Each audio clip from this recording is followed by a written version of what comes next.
Welcome to Buy Low, Sell High. Today we got 3 buy low players and 3 sell high players. Brody's joining the show. Brody, who do you have to start us off? So I have for buy low, I have Mitch Marner, Toronto Maple Leafs. I think this start for the Leafs has just been, horrendously bad. At least record's still okay, 4-4-1, but first 9 games played for Marner, 3 points.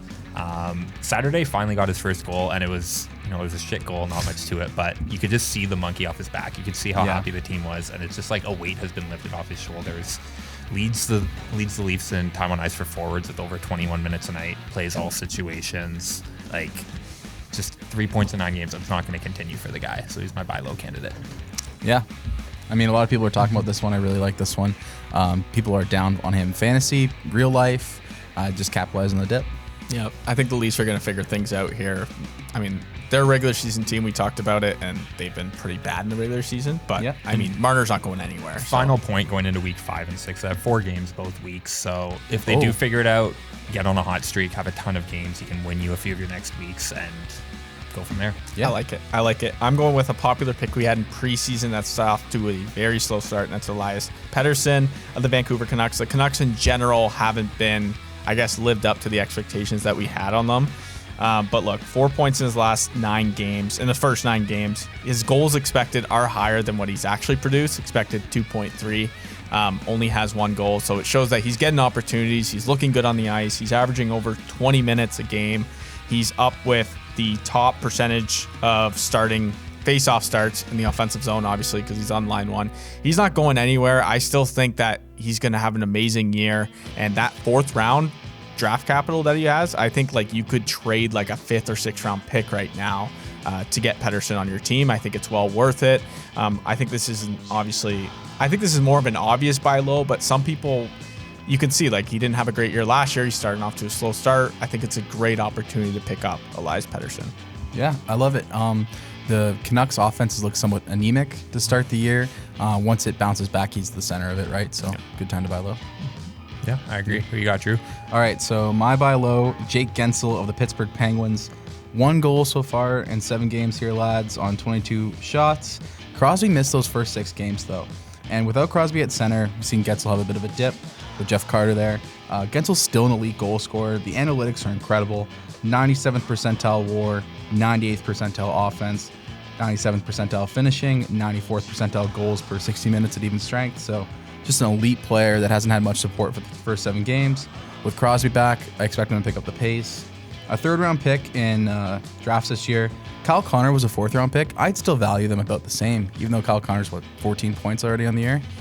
Yeah, Kyle Connor's been unbelievable to start the year. But they're still similar, very, very similar players. Yeah, I agree. Like extremely similar players. I don't see Guentzel being that much worse. It was just without Crosby. So if you could trade, I have Kopitar, Tarasenko, and Kuznetsov here. Any of those 3 for Guentzel, I'd rather have Guentzel. Yeah, I think you said it. You hit it. I mean, Jeff Carter is just not Sidney Crosby. Yeah, that's just not Sidney Crosby. Sidney Crosby is obviously one of the best players in the NHL, one of the best playmakers of all time. Yeah. And I mean, Guentzel is good on his own, but not good enough to overcome Jeff Carter and Evan Rodriguez as his line. Yeah, I agree.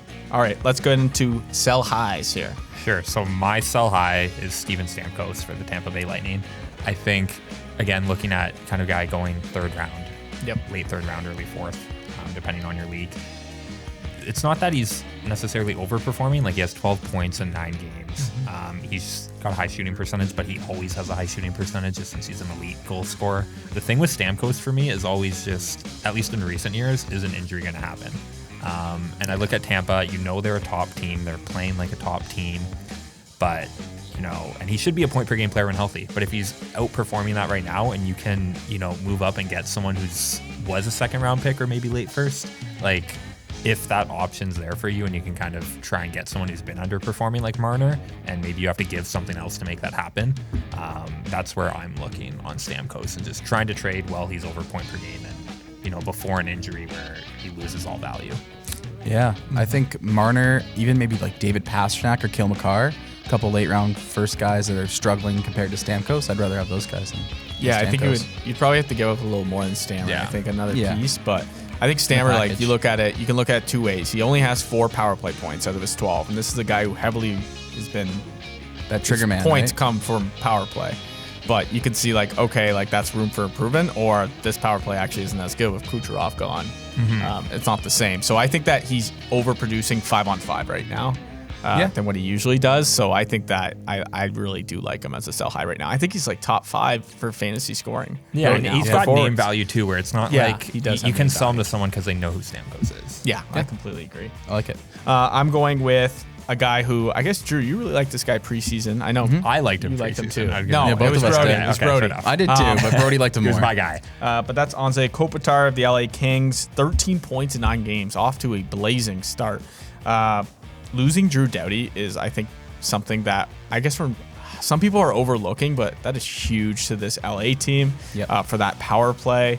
I think that you could get really good value for Kopitar right now. I don't think okay, look, he's been like you said, he's one of those guys that comes close to a point a game. Yeah. And what was he, like 8th round capital this year? Yeah, and that's Yeah, the thing. So 7th, I loved Kopitar on the thought of if you went with a certain strategy, Yeah. if you watched our videos, he provided safety in one of those rounds. And it was like, he's going to outperform most people in these rounds. He's probably not going to be the best player in the round. So far, he has been the best player. 13 points in 9 games, like you said.